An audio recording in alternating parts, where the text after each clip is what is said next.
trayectoria de derechos humanos que sufren millones de civiles en Colombia, algunas comunidades se han unido para pedir a todas las partes enfrentadas, paramilitares, fuerzas de seguridad y grupos de guerrilla, que respeten su derecho como civiles a no verse involucradas en el conflicto. Una de ellas es la Comunidad de Paz de San José de Apartado, que se estableció en 1997.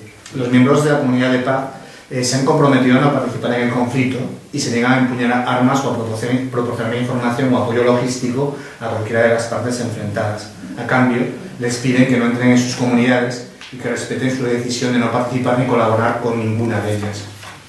La Comunidad de Paz ha pagado un alto precio por su postura de principios. Desde su creación, más de 170 personas, entre miembros de la Comunidad de Paz y otros civiles residentes en la zona, han sido víctimas de homicidio o desaparición forzada. La inmensa mayoría a manos de paramilitares que en ocasiones actuaban en colaboración con las fuerzas de seguridad. Los abusos contra la comunidad incluyeron violencia sexual contra las mujeres. Si ellos no quieren ningún papel en el conflicto, ¿por qué se les da el papel de víctimas? ¿Por qué no se les deja en paz? El papel de víctimas se les da a ellos por lo mismo que se les violan sus derechos humanos. Ellos están en esta comunidad, pero si se les violan sus derechos, pues desde luego se van a tener que reconocer como víctimas, porque se les está violando el derecho internacional humanitario con ellos. O sea, se están generando acciones de violencia con personas legalmente protegidas, porque ellos, al estar en esta comunidad de paz, entre comillas, son población protegida supuestamente por el Estado, pero es el mismo Estado el que con su accionar y esto pues está atropellando, porque no está respetando los principios de la comunidad de paz.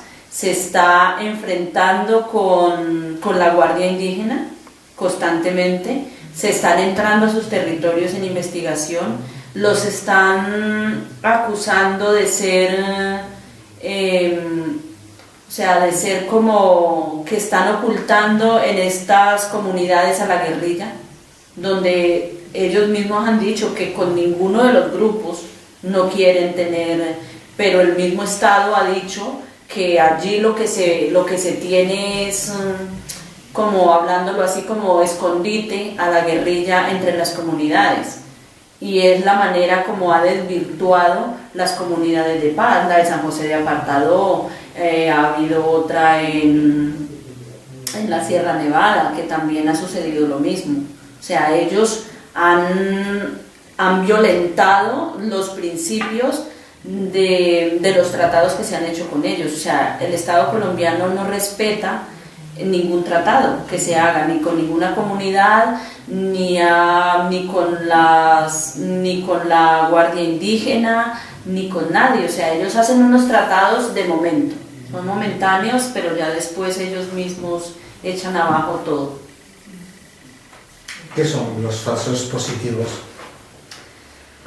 Los falsos positivos, es lamentable lo que le voy a decir, pero los falsos positivos es un trofeo que ha tenido las fuerzas militares para conseguir nombramientos de altos mandos y para conseguir vacaciones para muchos soldados del Ejército Nacional. Lo digo así porque, siendo ministro de Defensa, el señor Juan Manuel Santos, que hoy lo han premiado con la presidencia de la República, siendo el ministro de Defensa, llegaron a muchos departamentos, porque no ha sido solamente lo que ha sucedido con las madres de Soacha. Esto se ha repetido en cantidades de departamentos, en cantidades de comunidades, pero pues lo que más se ha tenido visible es el caso de las madres de Soacha. Como ha sido un caso tan reconocido y se ha dado tanta prensa internacional y esto, pues voy a hablar específicamente de ellos. En una aula de clases común y corriente han llegado a proponer trabajo para unos chicos que les dan un sueldo y que se van a trabajar allí 15, 20 días y que salen con yo no sé cuánto dinero, porque exactamente de eso no voy a hablar de cuantías porque sería irrespetuosa, porque la verdad no lo sé, pero sí que se les ofreció una cantidad de dinero para trabajar 15 o 20 días, pero que los niños tendrían que irse de una vez con ellos. Muchos alcanzaron a llamar a sus casas a decir que les había resultado un trabajo y que iban a ir, y otros nunca avisaron para que se iban. Estos niños se los han sacado de un aula de clase, que es lo más fuerte que ha pasado, y se los han llevado. Los han llevado a un campo de combate, donde a los 12 días aparecieron muertos, uniformados y con un tiro de gracia en la cabeza. Armados, los han armado, les han colocado uniforme y los han asesinado con un tiro de gracia. Entonces esos son los falsos positivos. Se le llaman falsos positivos porque los ha hecho el mismo Estado para garantizar unos ascensos a los mandos del ejército y para garantizarles unas vacaciones a un grupo de soldados que fueron los que se encargaron de hacer esto. Esto se le comprobó que fue el señor Juan Manuel Santos, el que hoy es presidente, que fue el actor intelectual de estos de los llamados falsos positivos. Que son civiles que son gente honesta, trabajadora, en este caso hijos de gente del pueblo que los han llevado con mentiras y los han uniformado, les han colocado armas y los han asesinado ellos mismos. Para decir que eran guerrilleros muertos en combate. Se inventaron un combate en esa zona del país donde no la hubo, ahí no hubo enfrentamiento con la guerrilla, lo que se hizo fue asesinar a los niños. Entonces por eso se llaman los falsos positivos, porque fue el Estado colombiano el que lo hizo. Es como el genocidio de la Unión Patriótica también, o sea, movimiento político de izquierda que el gobierno lo exterminó diciendo que eran guerrilleros todos. Amnistía Internacional calcula que en los últimos 25 años entre 3 y 5 millones de personas han sido víctimas de desplazamientos internos en Colombia. ¿Cuáles son las causas? Pues en este momento y durante 60 años, que es lo que hemos calculado, las víctimas, que está la guerra en Colombia por diferentes razones, porque allí ha habido una guerra, o sea, Colombia ha sido un ámbito, o sea, ha tenido una de violencia durante 60 años y ha sido por diferentes razones, por política, por colores, por religiones, bueno, ha sido escenario de todas las guerras habidas y por haber.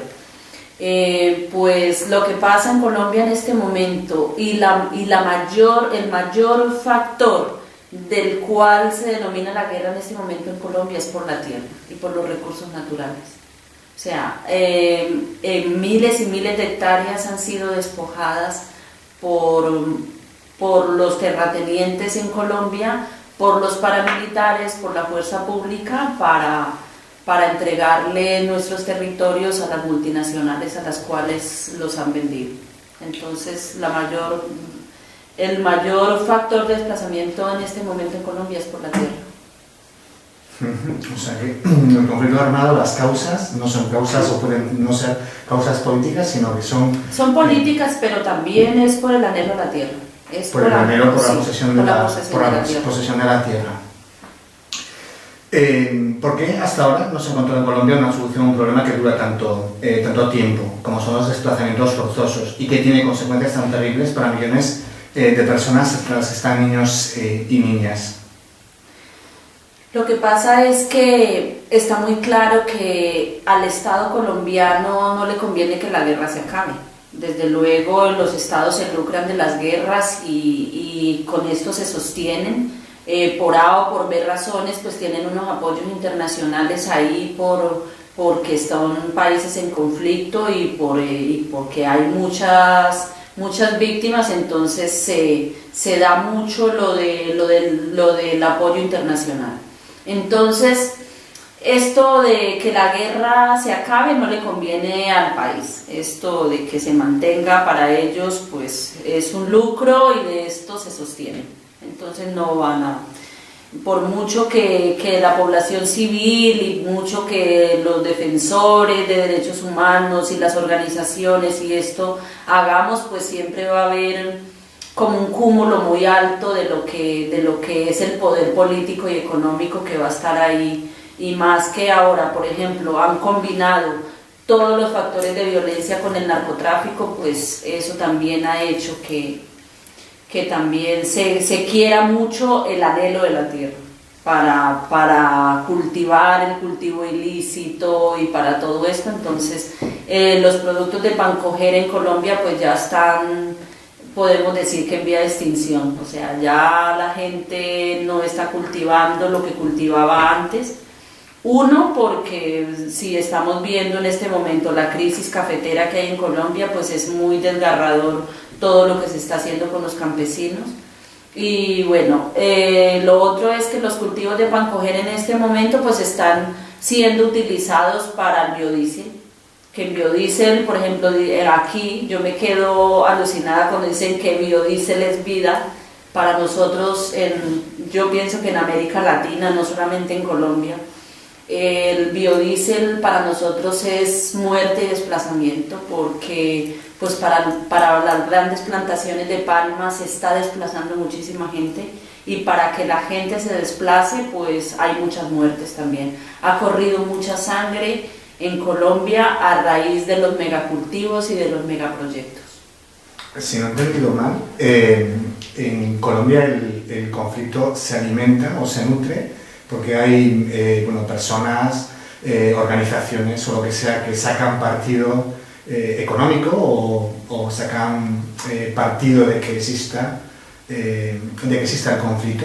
Quiero decir, el mismo gobierno es el que saca la mayor parte o sea, el que más se lucra de la guerra es el mismo gobierno, el mismo Estado, por la venta de armas, por todo, o sea, por el narcotráfico, porque si bien, por ejemplo, en los 8 años de mandato de Álvaro Uribe Vélez lo que se descubrió es narcotráfico, fueron muertes, mejor dicho, o sea, cantidades de atrocidades que se hicieron en este mandato, y tenemos una continuidad del gobierno anterior que ahora es el de Juan Manuel Santos, porque no podemos desconocer que su ministro de Defensa, cuando fue presidente, el señor Álvaro Uribe Vélez, pues era el que hoy es presidente, que con eso lo premiaron en Colombia ahora nombrándolo de presidente. Antes comentabas o hablabas de que los cultivos de palma o la utilización de cultivos de biodiesel era pobreza porque generaba desplazamientos. ¿Qué cultivo sustituye? Es decir, antes de plantarse cultivos para aceite de palma, ¿qué es lo que se cultiva?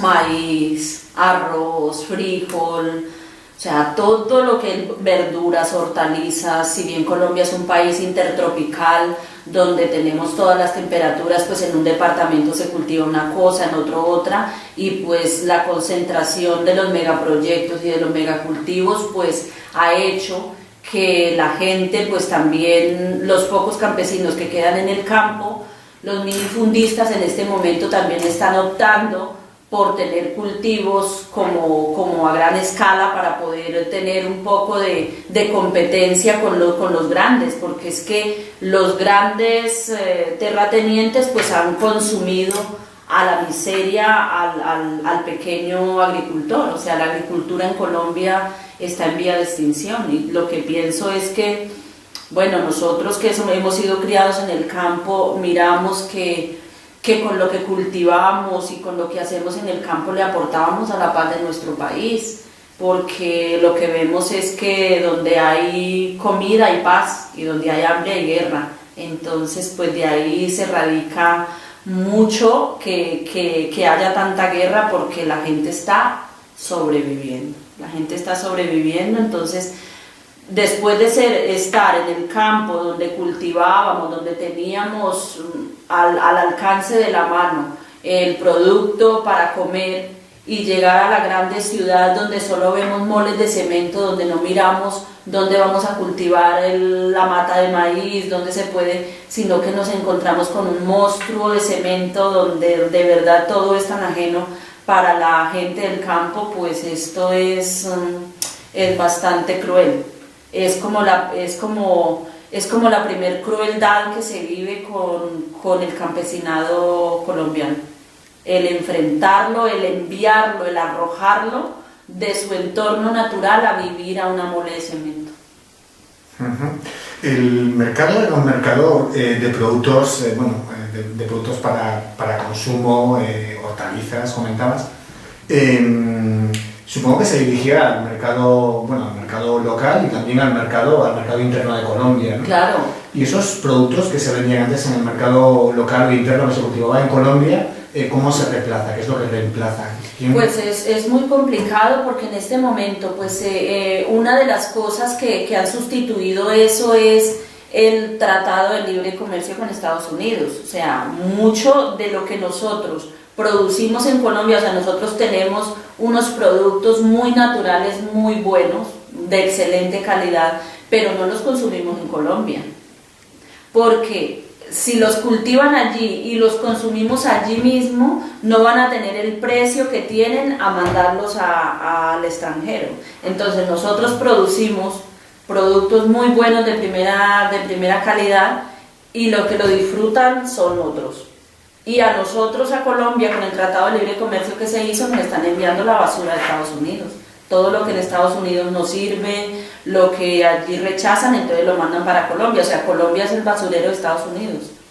Entonces eso es lo que tenemos allí, que ya lo que nosotros mismos producimos ni siquiera lo podemos consumir por el costo, porque en Colombia no se le da como esa remuneración al campesinado, ni se le da créditos blandos, ni se le dan subsidios, ni se le da nada de esto. Es con el fin de que el campesinado se acabe para alimentar estas tierras para los megacultivos, porque a eso es lo que le conviene al Estado y a las multinacionales, es mantenerlo grande, porque eso de tener una cosita pequeñita acá y otra pegadita, pues eso para ellos no, y por eso están acabando con el campesinado en Colombia. Las personas que son desplazadas, las personas que tienen su explotación agrícola en Colombia y que son desplazadas por razones muy diversas, el lugar de destino, ¿cuáles son? Comentabas antes que eran las grandes ciudades. Las grandes ciudades como Bogotá, Medellín, Cali. Es muy deprimente ver cantidades de personas en esas instituciones donde atienden a las víctimas del conflicto armado, gente que le toca amanecer allí mendigando, yo digo eso, mendigando un primer mercado, una ayuda humanitaria de emergencia, que una ayuda humanitaria de emergencia para una persona desplazada en Colombia se puede demorar hasta un año. Esa es una emergencia de una persona que sale con 4 o 5 niños a llegar a una ciudad, por ejemplo, como Bogotá, por ejemplo. Salen del departamento del Huila, que es un departamento cálido, donde hay hasta un desierto allí, el desierto de la Tatacoa. Sale la gente desplazada de allí a llegar a Bogotá, muchas veces con lo que llevan encima, porque es que el desplazamiento, o sea, la guerra no te da tiempo de decidir qué me llevo y qué dejo, no, es lo que tiene encima, y de ahí para arriba lo que queda es ganancia. O sea, la vida es la ganancia, entonces todo queda botado allí. Y el llegar una persona con 4 o 5 niños a una ciudad como Bogotá, que muchas veces la temperatura baja a 2, 3 grados, entonces pues esto es con lo primero que se encuentra. Por ejemplo, nosotros que hemos trabajado en la defensa de derechos humanos, es con lo primero que nos encontramos en los centros de atención y orientación a las víctimas del conflicto, es niños con que no tienen zapatos, o que han llegado a Bogotá con un zapato y el otro no, o a pie limpio, o que no tienen absolutamente nada. Mire, yo por ejemplo lo hablo así como para no hablarlo muy lejano, sino hablar de lo propio. Yo cuando llegué a Bogotá me tocó dormir 4 noches en un parque, tapada con plásticos y cajas de cartón, porque no, la persona que llegué a buscar pues ya se había cambiado de casa y no tenía dónde llegar. Y yo llevaba 2 niños y mi madre, que ya es una persona ya anciana. Y lo que encontré fue eso, y hacer de comer en los botes de la leche de tarro que vienen, que destapan los tarros. Ya, esas fueron mis primeras ollas en Bogotá. Entonces yo digo, así nos toca vivir a todos. Hay muchos que viven debajo de los puentes. O sea, y lo otro es a cómo nos reduce el Estado colombiano a la mendicidad, porque es que a eso nos reduce la guerra, de ser unos campesinos honestos, trabajadores, aportándole a la paz del país desde lo que hacíamos, a llegar a mendigar a otros y a ser el estorbo de la ciudad, porque la mayoría hay que sobrevivir, se hacen en los semáforos a pedir, los niños, y un bienestar familiar coge los niños y se los lleva a sitios que para que no estén en la calle, pero esa no es la solución. O sea, las políticas que han hecho en Colombia para favorecer y proteger a las víctimas realmente se han quedado cortas, y las que están bien elaboradas se han quedado en el papel. Yo digo que son leyes escritas en papeles mojados, en las cuales a la práctica no se ven. Entonces eso está muy lejos de que se dé una verdadera reparación y una restitución a las víctimas. Realmente yo, como defensora de derechos humanos, que me reivindico aquí y en cualquier parte, pues lo veo muy lejos.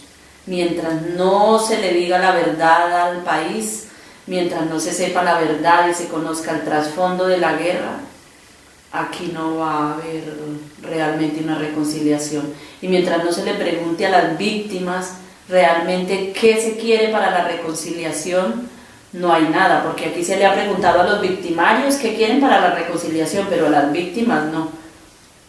Entonces eso es muy fuerte, y desde que no haya como ese diálogo directo y de verdad encajar como qué esperan las víctimas de los victimarios y no los victimarios qué esperan de las víctimas, pues ahí habría algo muy, muy bueno. Pero mientras eso no se dé de esta manera, no va a haber nada.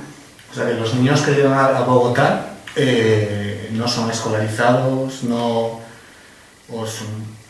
son escolarizados. Una parte porque hay muchos sitios, muchos campos que son muy apartados donde no hay escuelas. Hay muchos sitios en Colombia donde no hay escuela. En Colombia el analfabetismo yo pienso que sube a más del 45-50% de la población campesina. Hablo de la gente del campo. La mayoría de las mujeres, mírame, yo soy una defensora de derechos humanos muy empoderada y que me paro ante quien sea a defender mis derechos y a los derechos de mi población, y yo tengo 5º de primaria. O sea, no tengo más estudio, porque en Colombia la cultura patriarcal nos ha aplastado mucho a las mujeres. Allí pues bueno, nos tienen con la mentalidad de que para ser madres y buenas esposas y excelentes trabajadoras del campo no necesitamos tener estudio. Entonces el que nos hayan dado 5º de primaria, eso es ya mucho. Bueno, no culpo a mi madre, por ejemplo, mi madre fue criada peor, mi madre no sabe firmar. Entonces, o sea, yo me lleno de motivos y digo, bueno, yo sé leer y escribir. Entonces, pero la verdad, las mujeres, más que todo las mujeres campesinas colombianas, la mayoría llegamos a las grandes ciudades sin saber leer ni escribir, y eso es el primer reto que tenemos las organizaciones sociales de mujeres, en enseñarles a nuestras mujeres a que aprendan a ubicarse en la ciudad. ¿Cómo les enseñamos? Por los colores de las rutas de los buses. Esto es muy triste. Es muy duro el yo sentarme con 20, 25 mujeres a mirar recién llegadas a Bogotá, a decirles, ¿dónde viven ustedes? ¿Dónde viven ustedes? Y repartirlas en grupos y decirles, para llegar a su casa el color de la ruta del bus que va para allí es el que tiene el tablero amarillo con letras rojas. Mire, esto a mí lo primero me hierve la sangre, porque yo digo, no hay derecho que un país tan rico, con todas las riquezas que tenemos, la biodiversidad, todo lo que tenemos allí, y que haya este grado de analfabetismo en las mujeres, pues esto como que, le da a uno como más ánimo de no dejar esta lucha y de decir aquí hay que hacer algo y aquí tenemos que luchar todas. Entonces eso es muy fuerte, porque donde no hay, o sea, lo que pasa es que no hay el interés de que haya el estudio. Entonces, ¿qué pasa con los niños? Llegan a las ciudades en extraedades. Hay niños que llegan de 14, 15 años que están haciendo segundo de primaria. Entonces, no hay un programa que diga que los niños que lleguen del campo, en situación de desplazamiento, que sean escolarizados, no importa la edad que tengan, pero entonces llegan a la ciudad. ¿Cuántos años tiene el niño? 14 años. ¿A qué grado entra? Segundo. No, él toca un programa especial y toca enviarlo yo no sé dónde, y empieza la pobre madre a dar vueltas con el niño para lograr escolarizarlo. Entonces, ¿qué pasa? Una pobre madre con 4 o 5 hijos, todos más o menos en esa edad, ella sola, porque la mayoría de los hogares en el desplazamiento se rompen. Porque algo muy claro que tenemos las mujeres en Colombia es que las que asumimos el ser madres realmente somos las mujeres. Los padres vuelan ahí a sus anchas. Entonces las mujeres somos las que asumimos el reto de criar a nuestros hijos. Porque los hombres allí, cuando el hambre entra por la puerta, el amor les sale por la ventana. Entonces se les acaba el amor en el desplazamiento, dejan a las madres solas y ellas solas son las que tienen. Entonces, niños de 14, 15 años ven a otros niños trabajando, vendiendo dulces en los buses, trabajando en los semáforos con cosas y esto, pues ellos también aprenden, y es de ahí donde ya los niños no es que no quieran estudiar, es que sienten esa obligación de la madre y de los hermanos más pequeños a decir, si yo me pongo a estudiar, mi madre y mis hermanos, ¿qué? Entonces ahí es donde está, que no hay un programa real de que las víctimas lleguen a la ciudad y que realmente sean atendidas en el primer momento, en la emergencia. Eso no se da. Entonces ahí está, para que los niños, muchos, no vayan a la escuela. Comentabas antes de que las mujeres os quedabais, en la mayoría de los casos, os quedabais solas como cabezas de familia, ayudando a la familia con la ayuda de los hijos. ¿Y los hombres? Me refiero, ¿qué es lo que hacen cuando llegan? A ver, los hombres en Colombia son tan diplomáticos, digo yo, son muy acomodaditos. Entonces, pues ellos ven allí que, como están enseñados, como la cultura patriarcal es tan arraizada, donde ellos en el campo eran los amos y señores de la casa y las mujeres eran las pobres mujeres. Entonces, al llegar a la ciudad, ¿qué pasa? La pobre mujer es la que puede ir a ser la sirvienta de la otra o del otro. Ella puede ser empleada doméstica, pero él no puede ir a rebajar su hombría allí, a ir a decir, pues a mí si me toca ir a limpiar, yo limpio, allí esto no se ve. Entonces ahí es donde las mujeres somos más subyugadas y donde los hombres nos echan a cuestas la obligación. Muchas veces la obligación hasta de ellos, porque la pobre mujer va y trabaja, se levanta yo vi un caso, la mujer se levantaba a las 3 de la mañana en la casa a hacerle el desayuno, allí el desayuno, el almuerzo y la cena al señor, para dejarle las 3 comidas hechas, casa organizada y todo, para que él solamente se levantara y no era sino calentar y darle la comida al niño y llevarlo al colegio. Y la obligación era de ella, la que compraba, la que todo, y la que dejaba todo hecho. Entonces dígame cuántas jornadas de trabajo tenía esta mujer al día.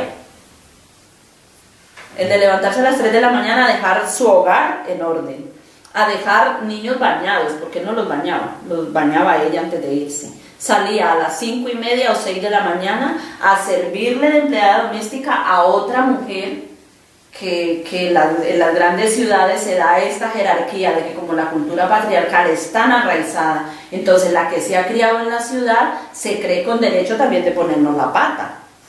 Entonces ahí es la desigualdad hasta entre las mismas mujeres y la rivalidad y el yo soy y ella es. Entonces ahí también nos han reducido a las mujeres campesinas a algo muy, muy deprimente, que es el trabajo, la triple y cuarta jornada de trabajo. Es muy fuerte lo que las mujeres vivimos allí, porque nosotras sí sentimos la obligación de nuestros hijos, porque las mujeres como dadoras de vida, pues somos forjadoras de paz, queremos que nuestros hijos estén lo mejor posible, entonces nosotras nos esmeramos por ello, pero los hombres vuelan, ellos se van. Que a buscar trabajo en otro lado, sí, ellos se van y buscan trabajo y allá consiguen otro hogar, y este que está aquí, que ella responda. Eso se ve muchísimo en Colombia, mucho. El que las defensoras de derechos humanos, lo hablo en este término por las mujeres, porque el que los grupos armados nos silencien con la violación sexual, esto para nosotras es muy fuerte. El que nos intimiden de esta manera es fuerte, porque, por ejemplo, ahorita en el mes de diciembre, la sorpresa que una compañera defensora de derechos humanos ha decidido quitarse la vida, pues esto para nosotras ha sido muy fuerte, porque fue una mujer violentada sexualmente, ella y sus hijas, que él se las quitó de las manos a un paramilitar. Y lo que dicen fue, sí, se asesinó, se mató, bueno, lo que sea. Pero lo que miramos las mujeres que la conocimos y que la conocimos en esta dura lucha, hemos llegado a la conclusión de que no aguanto más. No aguanto más, porque la manera como se dan la persecución, y a cómo se dan las violaciones, y a cómo se da todo este, o sea, como todo este seguimiento que nos hacen a las lideresas, pues a la conclusión que llegamos las mujeres de un grupo que tenemos en Colombia que se llama el Grupo de Incidencia al Auto 092, que es un hito mundial para las mujeres supuestamente, que nos atienden muy bien. Las que logramos conocerla y tuvimos ese placer de trabajar con ella, pues lo que vemos es que no aguanto más.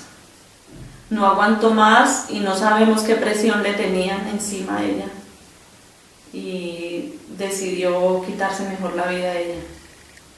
Entonces, y el Estado colombiano se lava las manos diciendo que se asesinó, que se mató, pero no, la investigación no da a decir cuáles fueron realmente los motivos. Si recibió amenazas. Exacto, es que las recibía a diario, es que, o sea, el que... ¿Por qué recibió las amenazas? ¿Por el trabajo en defensa por el trabajo en defensa de derechos humanos? Es que allí nos tildan de guerrilleras, o sea, es que nos han quitado a las víctimas mujeres, nos han quitado hasta... nos quieren quitar hasta la manera de sentir, o sea, es que el que sintamos ya esto nos hace terroristas. El defender nuestros derechos somos terroristas. Ahora, el que las mujeres que salimos del campo, lleguemos a las ciudades, nos empoderemos y logremos escalar posiciones de defensoras y que tengamos un reconocimiento nacional por este trabajo que hacemos, pues esto nos marca de tal manera. Lo hablo por mí, por ejemplo, yo soy la representante de las mujeres víctimas del conflicto armado en Colombia en el Consejo Consultivo. El Consejo Consultivo es una representación que tiene interlocución directa con la Alcaldía Mayor de Bogotá y con todas sus secretarías. Por ejemplo, era el primer puente que las víctimas, mujeres, lográbamos llegar a un reconocimiento, así fuera en un papel, pero que desde ahí pudiéramos hacer una exigibilidad. Pues era la primera vez que los mismos grupos de mujeres nos reconocieran, porque fue la primera lucha que tuvimos, que los grupos de mujeres que hay en la ciudad nos reconocieran como objetoras de conciencia y como que tenemos derechos, pues ese fue el primer reto que nos tuvimos que enfrentar a las mismas mujeres a que nos reconocieran, que teníamos que tener un espacio en ese grupo de mujeres que estaban en esa exigibilidad, que teníamos que tener un espacio de representación ahí. Yo llegué allí elegida por voto popular de las mujeres y fue ahí cuando más se encrudecieron las amenazas y esto, porque ya saben que desde muy cerca se les están pisando los talones y que desde muy cerca se les va a decir la verdad y que teniendo una interlocución directa, pues, por ejemplo, cuando las amenazas tan fuertes para mí y que me asesinaron a mi hermano, hicimos 2 consejos de seguridad. Esto en la vida se había visto, pero es salir de allí y ser peor, porque allí... ¿Qué son consejos de seguridad? Consejos de seguridad es donde se insta a las instituciones a que se reúnan porque hay un peligro, porque hay una amenaza. Por ejemplo, mi organización solicitó medidas cautelares para 3 personas de la organización y es la hora que eso se lo solicitaron en mayo del 2011. En junio del 2011, y es la hora que no se sabe qué pasó con las medidas cautelares. O sea, nadie sabe nada, nadie da razón. Es como las investigaciones de las violaciones sexuales de las mujeres, nadie sabe nada, nadie le pone atención a eso, nos tildan de locas, que es que estamos locas, que es que nos gusta hablar, que es que nos gusta que nos reconozcan. Imagínate la manera de supuestamente querer que nos reconozcan es denunciando violaciones sexuales, que eso... Muchas se quedan en la impunidad porque la mayoría de las mujeres no estamos dispuestas a denunciar violaciones sexuales por no ser sometidas al escarnio público, por muchas razones, porque por esto somos mayormente víctimas, nuestras familias también, de amenazas y esto. Entonces muchas se quedan en la impunidad porque no hay ley que nos proteja, entonces la mayoría de las mujeres no denuncian. Hablabas de tu organización, ¿la organización qué es lo que busca? O sea, busca justicia. Claro. Quiero decir que ¿por qué podéis resultar una amenaza tan grande para ellos como para hasta el punto de que sufráis amenazas de muerte serias y muy creíbles, hasta el punto de perder la vida de un familiar? ¿Qué es lo que más le puede preocupar? Que la exigencia de justicia, eso es lo que les... La exigencia de justicia porque como están tan seriamente implicados la fuerza pública y los altos mandos militares, entonces el que reclamemos justicia, pues esto les hace una mella muy grande. Si bien vemos en Colombia, ahorita que entró el señor Juan Manuel Santos, lo primero que se promovió fue la inmunidad militar. La inmunidad militar, o sea que la justicia ordinaria no puede juzgar a los militares en su accionar, sino que entre ellos mismos se juzgan. Entonces, pues aunque allí... se cometan crímenes o denuncias a civiles. A civiles, entonces entre ellos mismos es que se van a... Y es como decimos, es como el perro alcanzarse la cola, pues nunca la va a alcanzar. ¿Las investigaciones también lo realizan los militares? O sea, las investigaciones a militares sí. Lo realizan también los militares. Sí, porque ellos supuestamente tienen una ley que entre ellos mismos, y es como el perro que alcanzarse la cola, pues no la alcanza jamás. ¿Y las víctimas? ¿Cómo pueden controlar las investigaciones? ¿De qué manera pueden influir? ¿Qué papel juegan en esas investigaciones? Es muy fuerte la manera y el papel que jugamos las víctimas en las investigaciones, porque lo primero, hay mucho desconocimiento por parte de las víctimas hacia las leyes. Es un mayor desconocimiento total, y esto pues le conviene al Estado y por esto pues ha llevado el papel de ganador. Las víctimas no estamos preparadas para un juicio, hay mucho miedo, al miedo no le han hecho pantalones.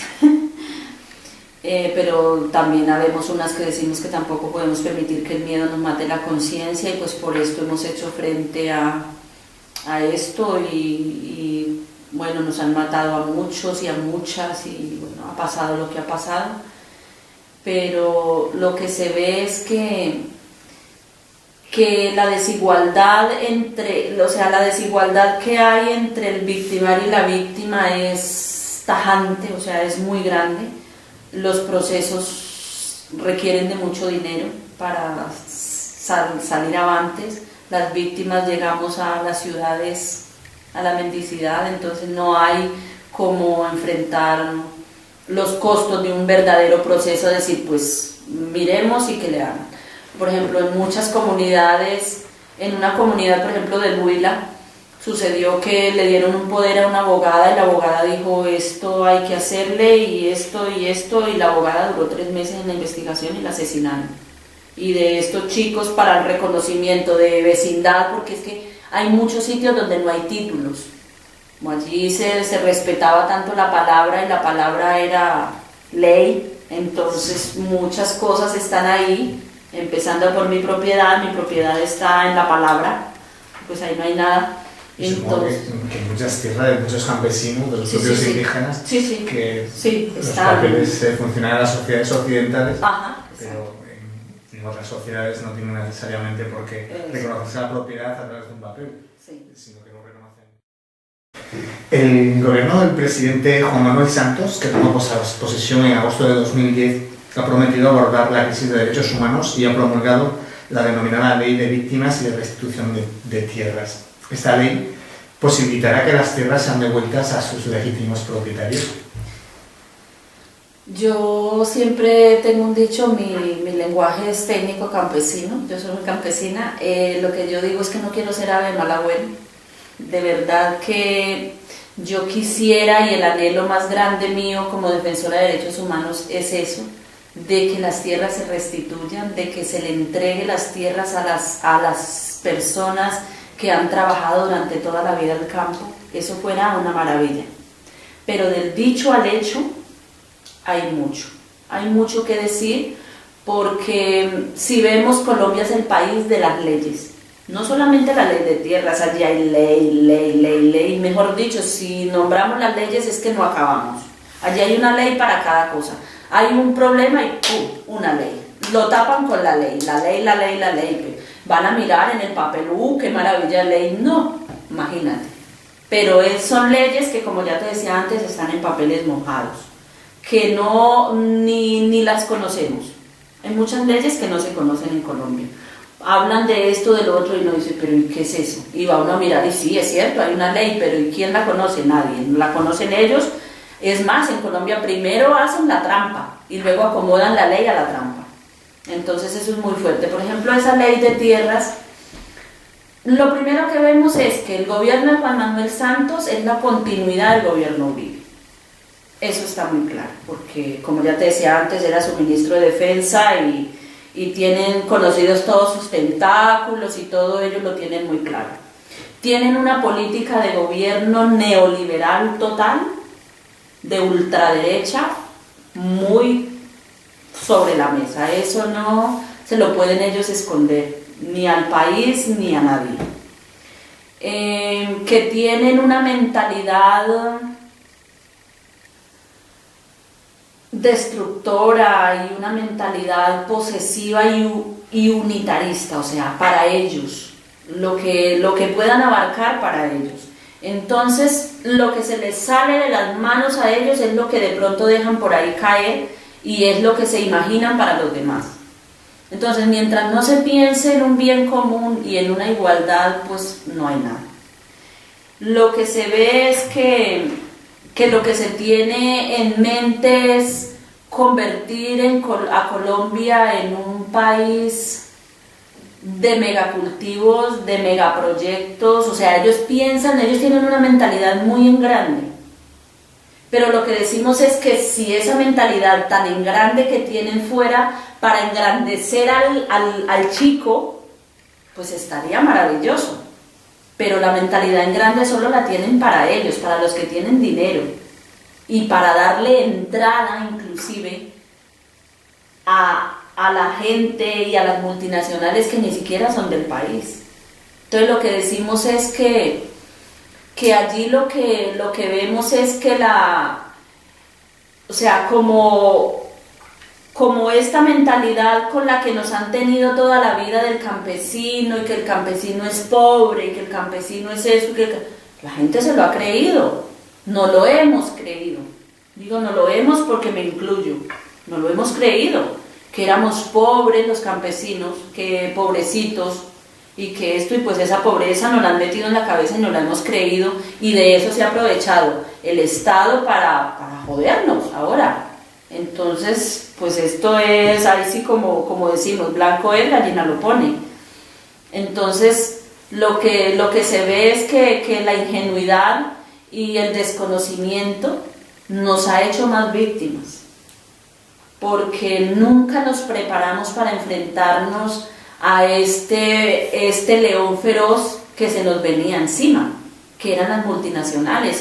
Nadie estaba preparado para esto. Los campesinos no estábamos preparados para las multinacionales, ni para que llegaran a expropiarnos, ni para que llegaran a matarnos gente que ni fu ni fa. O sea, para eso nunca nos prepararon, y eso nunca nos lo dijeron. Entonces es lo más fuerte a lo que nos hemos tenido que enfrentar, y ha sido algo nuevo que llegó y arrasó.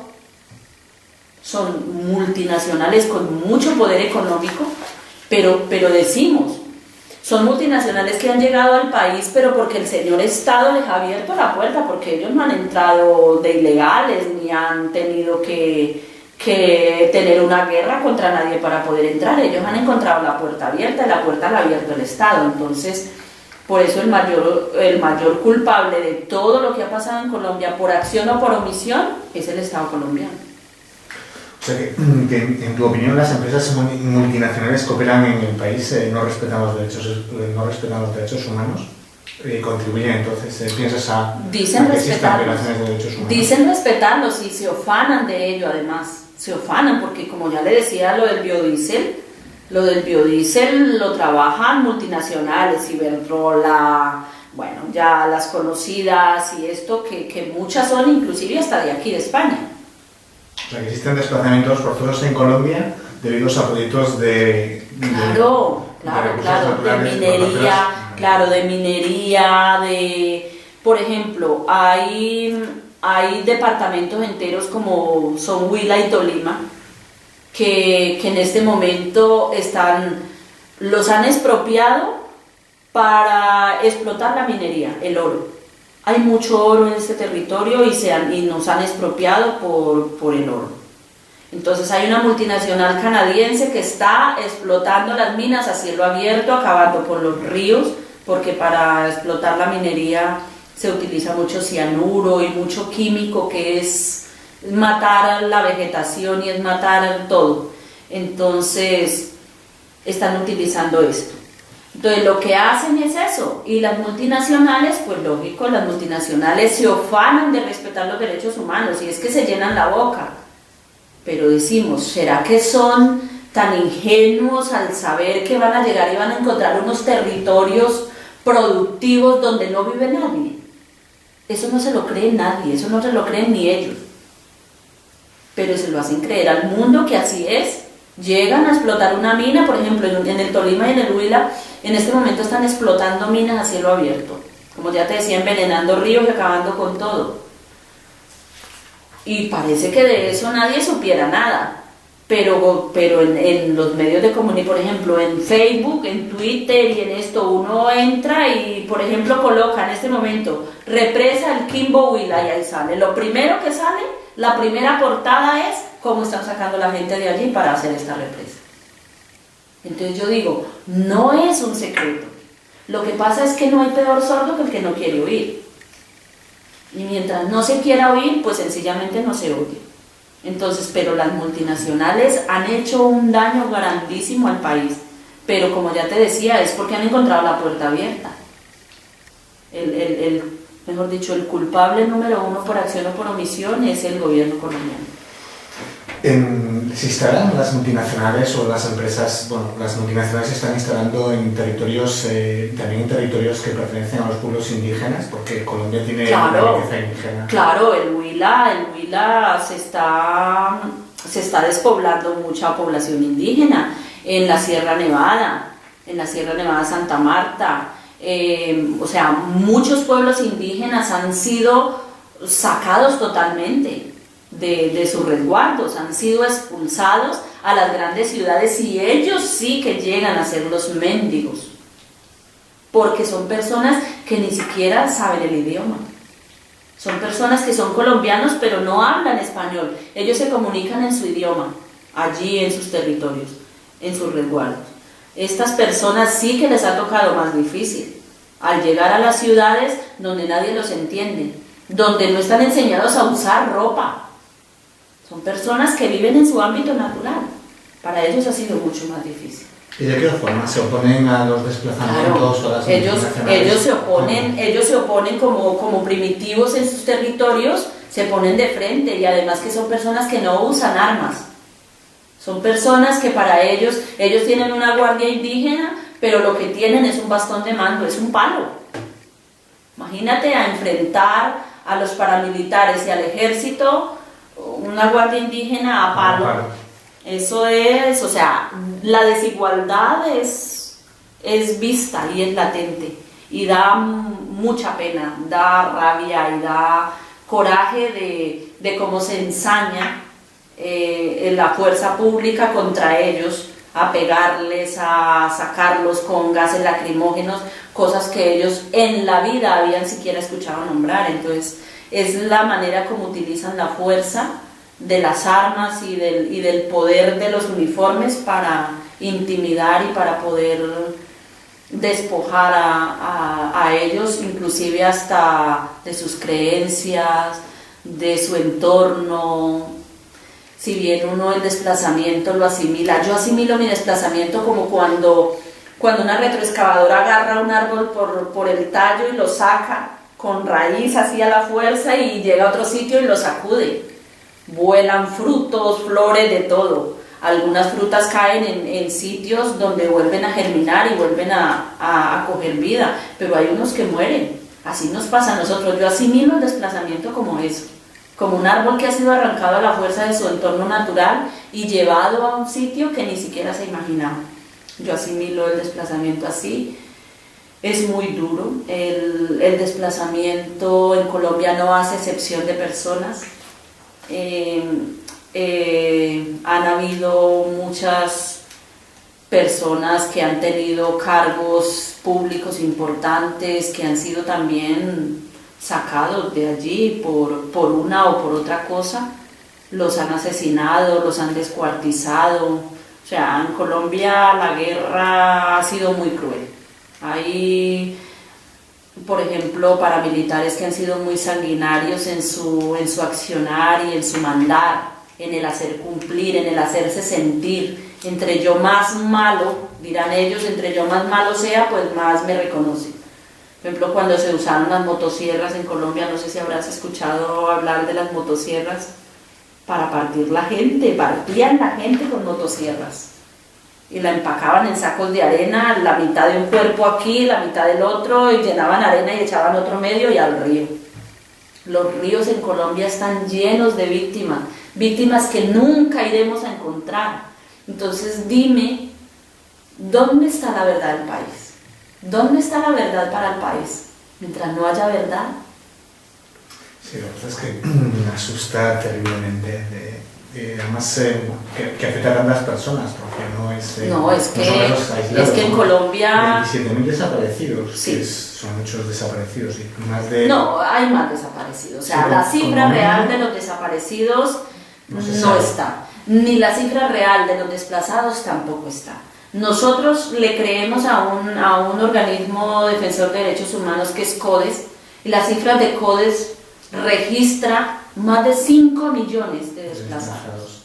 Y el Estado colombiano en su base que tiene allí solamente reconoce 3.800.000, 4 millones máximo. O sea que hay gran cantidad por fuera de este censo real de las víctimas.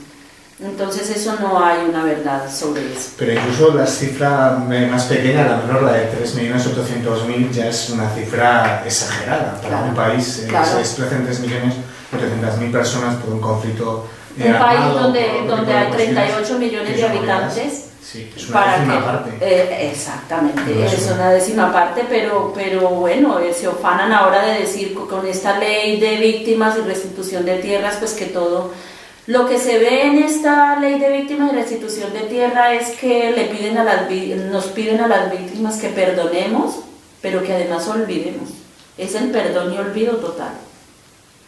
Y está muy duro, está muy lejos de que haya una reconciliación de esta manera, porque yo pienso que las víctimas no estamos en condiciones de olvidar, estamos luchando por esto pues mira, muchos y muchas de los defensores que estábamos en las organizaciones haciéndole frente a este proceso, estamos en el exilio, estamos viviendo una situación que tampoco nunca nos imaginábamos, que no la esperábamos tampoco, pero el anhelo de proteger la vida y de hacer algo de pronto desde otro punto nos ha llevado al exilio. Yo en muchos momentos me he hecho un análisis y me he sentido cobarde. Yo digo, he sido cobarde, me he venido, he salido corriendo, he dejado mi lucha y esto, pero también he recapacitado al respecto y he pensado que yo ya le entregué a la guerra de mi país lo que le tenía que entregar, que fue la vida de mi hermano, mi único. Entonces digo, pues valgo más viva que muerta y pues desde aquí puedo hacer mucho más de lo que hacía allí. Tendré un poco más de libertad para poder expresar lo que realmente siento. El que Amnistía Internacional me haya sacado en protección para este país, para mí ha sido una de las ganancias más grandes, porque el que me encuentre con vida para contar mi testimonio y el de miles de personas, el de millones de personas de mi país, pues esto me reconforta y me llena de esperanza. Le pido pues a